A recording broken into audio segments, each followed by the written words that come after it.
فرمایا کہ توبہ جو ہے یہ انسان کے لیے خالق کائنات کی طرف سے بہت بڑا تحفہ ہے، بہت بڑا انعام ہے۔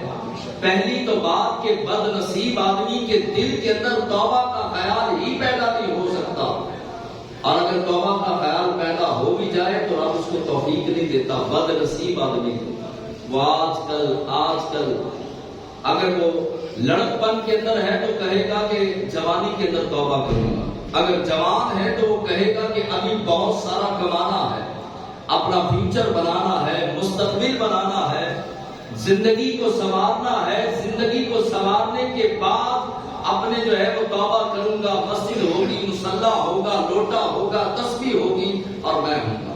اسی طرح دن گزرتے جاتے ہیں۔ ایک شخص تھا جس کی عمر تھی 1000 سال۔ اس وقت کے نبی کے ذریعے اس کی نیکیوں کی وجہ سے، بڑا نیک آدمی تھا، نیکیوں کی وجہ سے اس کو بتا دیا گیا کہ تیری عمر 1000 سال ابھی باقی ہے۔ کچھ عمر گزار چکا تھا، 1000 سال باقی تھی، تو اب جو ہے اسے پتا چل گیا کہ میری 1000 سال عمر بقایا ہے۔ اس کے دل کے اندر شیطان نے وسوسہ ڈالا، جو ہمارے دلوں کے اندر وسوسے ڈالتا ہے۔ کل توبہ کریں گے، کل سے نمازی بنیں گے، پرسوں سے نمازی بنیں گے، کل روزہ رکھیں گے، پرسوں روزہ رکھیں گے۔ نفس اور شیطان انسان کو برباد کرنے کے لیے یہ ہتھیار استعمال کرتا ہے، اور ہر کلمہ پڑھنے والے، ہر حضور کے غلام کو، ہر مومن کو پتہ ہونا چاہیے کہ شیطان کے ہتھیار کیا ہیں۔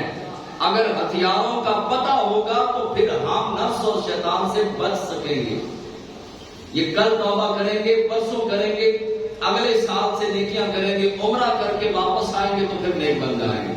بیٹی کی شادی کر لیں، فرصت پا لیں، فارغ ہو جائیں، پھر نیک عمل کریں گے۔ بیٹے کی جو ہے وہ شادی کر لی جائے، فلاں کام کر لوں، فلاں کام کر لوں، زندگی اسی طرح گزرتی جاتی ہے اور انسان بربادی کے دریا کے کنارے آ کر کھڑا ہو جاتا ہے۔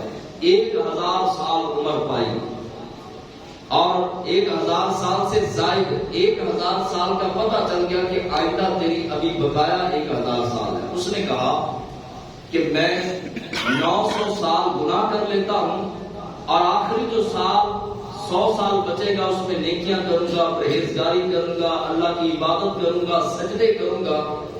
اس نے 900 سال گناہ کرنا شروع کر دیے، گناہ کرتا رہا، 100 سال بچ گیا، 900 سال گزر گئے۔ کہنے لگا کہ ابھی تو 100 سال ابھی میری زندگی کا بقایا ہے، میں 90 سال گناہ کر لیتا ہوں، آخری 10 سال کے اندر توبہ کروں گا، عبادت کروں گا، نیک بن جاؤں گا، پرہیزگار بن جاؤں گا، اور جو ہے وہ تمام تر نیکیاں بجا لاؤں گا۔ 10 سال 90 سال گزر گئے، 10 سال رہ گئے۔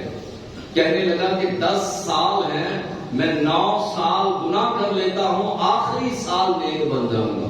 کرتے کرتے ایک ہفتے پہ بات پہنچی، ہفتے سے آخری دن تک پہنچی، لیکن آخری دن بھی گناہوں کی لت پڑ چکی تھی، گناہوں کی عادت بن چکی تھی، اور مرتے مرتے بھی وہ کر رہا تھا کہ یہ بھی گناہ کر لوں، یہ بھی بقایا ہے، یہ بھی کر لوں، وہ بھی کر لوں، اور اسی طرح گناہوں کی زندگی کے اندر اس کی موت واقع ہو گئی۔ 1000 سال عمر پانے والا بھی وقت کو ٹالتا رہا، ٹال مٹول کرتا رہا، توبہ کی توفیق نہ ملی تو مرا تو سیدھا جہنم میں داخل کر دیا گیا۔ میں اور آپ سوچیں کہ ہمارے انداز بھی ایسے نہیں ہیں، ہم وقت کو ٹالتے نہیں، بلکہ خالق کائنات کے محبوب صلی اللہ علیہ وسلم نے فرمایا مومن وہ ہوتا ہے جس کو توبہ کے بارے میں پتہ چل جائے تو وہ ایک لمحہ بھی جو ہے وہ تاخیر نہ کرے، فوراً سچی توبہ کرے اور اللہ سے صلح کر لے۔ توبہ کا ایک سادہ معنی یہ بھی ہے کہ اللہ سے صلح کرنا، اور یہ ماہ رمضان اللہ سے صلح کرنے کا مہینہ ہے، اپنا ٹوٹا ہوا رشتہ اپنے رب سے جوڑنے کا مہینہ ہے۔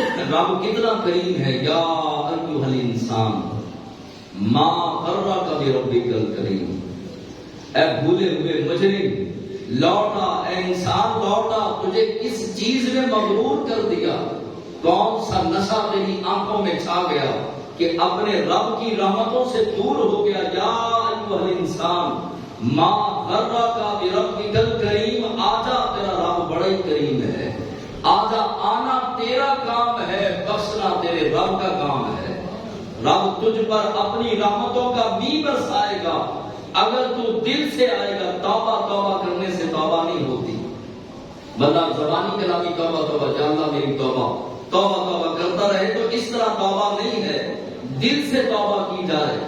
نمازیں چھوڑی ہیں تو ان سے توبہ کر کے قضا کی جائے، کسی کا دل دکھایا ہے تو اس سے معافی مانگ کر توبہ کی جائے، کسی کا دین لین کا معاملہ ہے تو ہاتھ جوڑ کر اس کو دیا جائے، کسی کے حق پر ڈاکہ ڈالنے والا نمازیں پڑھے، روزے رکھے، حج کرے، زکاتیں دے، سخاوتیں کرے، خالق کائنات سارا کچھ منہ پہ مار دے گا جب تک مسلمان کا حق دباتا رہے گا، اللہ کسی نیکی کو بھی قبول نہیں فرمائے گا۔ آج ہر سال حج پہ جانے والا، ہر سال عمرے پہ جانے والا لوگوں کے حقوں پر ڈاکے نہیں ڈال رہے، کئی لاکھ روپیہ لوگوں کا دینا ہے، پلاٹوں پہ قبضہ کیا ہے، دکانوں پہ قبضہ کیا ہے، اور جناب حاجی صاحب کروایا جا رہا ہے۔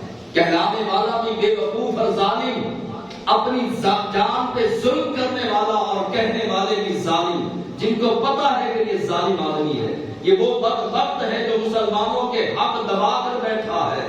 ہم اس کو پھر حاجی صاحب اور نیکوکار اور پرہیزگار اور اپنے فیصلوں کا فیصلہ مقرر کرے تو ظالم کی ہیلپ کرنے والا، مدد کرنے والا بھی ظالم ہوتا ہے۔ بہرحال توبہ کا مطلب یہ ہے کہ اگر کسی کا حق دبایا ہے اس کو دیا جائے، ہاتھ جوڑے جائے، معافی مانگی جائے، پھر توبہ کی جائے۔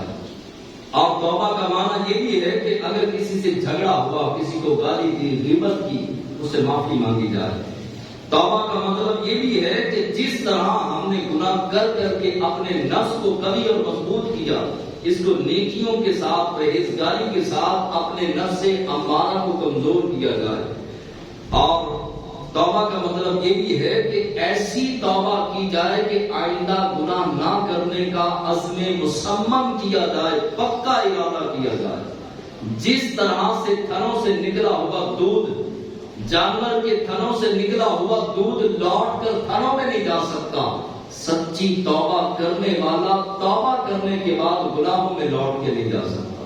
ادھر سے توبہ کی، مسجد کے اندر بیٹھ کر توبہ کی، دکان پر بیٹھ کر پھر جھوٹ بولنا شروع کر دیا، چغلیاں، غیبتیں، بہتان بازیاں، فلمیں، ڈرامے، گانے، باجے، ماں باپ کی نافرمانی، کتنے گناہ ہیں۔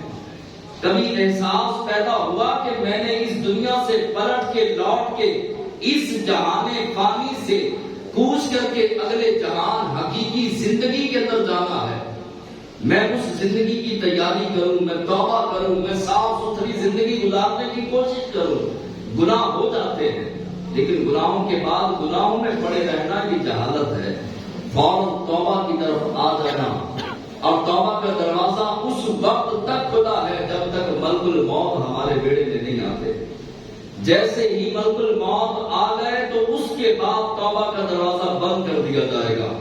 اب بندہ چیخے گا، روئے گا، چلائے گا، ہاتھ جوڑے گا، مولا مجھے توفیق دے، میں توبہ کرتا ہوں۔ رب فرمائے گا نانا، تجھے 50 سال دیے، 60 سال دیے، 70 سال دیے، تجھے علماء نے چیخ چیخ کر سمجھایا، تجھے قرآن نے کہا یا ایھا الانسان ما غرک بربک الکریم، تجھے قرآن نے کہا یا ایھا الذین آمنوا توبوا الی اللہ توبۃ نصوحا، اے ایمان والو سچی توبہ کے ساتھ رب کی بارگاہ میں آؤ۔ تو نے قرآن کی نہیں سنی، تو نے علماء کی نہیں سنی، تو نے اپنے ضمیر کی نہیں سنی، تو گناہوں کی گندگی کے ڈھیر پر گرا رہا، اٹھنے کی کبھی کوشش نہیں کی، سچی توبہ کے ساتھ اللہ کو منانے کی کوشش نہیں کی، تو نے 2 آنسو بہا کر رب کو منانے کی کوشش نہیں کی، اپنی پیشانی کو سجدوں کا نور نہیں دیا، اپنے خالق کو، اپنے مالک کو منانے کی کوشش نہیں کی۔ تجھے تو رمضان بھی دیا گیا، تجھے جمعہ دیا گیا، تجھے چاہیے تھا جب تک تیری سانسوں کی مالا ٹوٹی نہیں، تجھے چاہیے تھا اپنے رب کو مناتا۔ تو نے سمجھا کہ یہ دنیا سدا کے لیے رہنے والی جگہ ہے، تجھے پتا نہیں تھا کہ مخصوص ڈیٹ، پیدا ہونے کی بھی مخصوص ڈیٹ، مرنے کی بھی مخصوص ڈیٹ، دورانیہ 50 60 70 سال، اور اس کے بعد لاکھوں کروڑوں اربوں خربوں سال کی زندگی تیرے سامنے تھی، تو نے 50 60 سال بہتر کرنے کے لیے اگلی کروڑوں سال کی زندگی کو داؤ پہ لگا دیا۔ تجھ سے بڑا بے وقوف کون ہو سکتا ہے؟ ہو سکتا ہے ملک الموت کے کہیں، اور پھر توبہ کا دروازہ بند کر دیا جائے گا۔ توبہ کا دروازہ اس وقت تک کھلا ہے جب تک ملک الموت ہمارے سین میں نہیں آتے، جب تک ہماری جو ہے وہ جان نکلنے کا سلسلہ نہیں ہوتا، اس وقت تک توبہ کا مومنوں، مسلمانوں، حضور کے غلاموں، دروازہ کھلا ہے توبہ کا۔ آؤ توبہ کی طرف، تو توبہ کی طرف آتا ہے اللہ کی رحمتیں دوڑ کر اس کی طرف آتی ہیں۔ موسیٰ علیہ السلام کے دور کا ایک واقعہ ہے۔ حضرت موسیٰ علیہ السلام کا ایک امتی تھا، وہ تو رات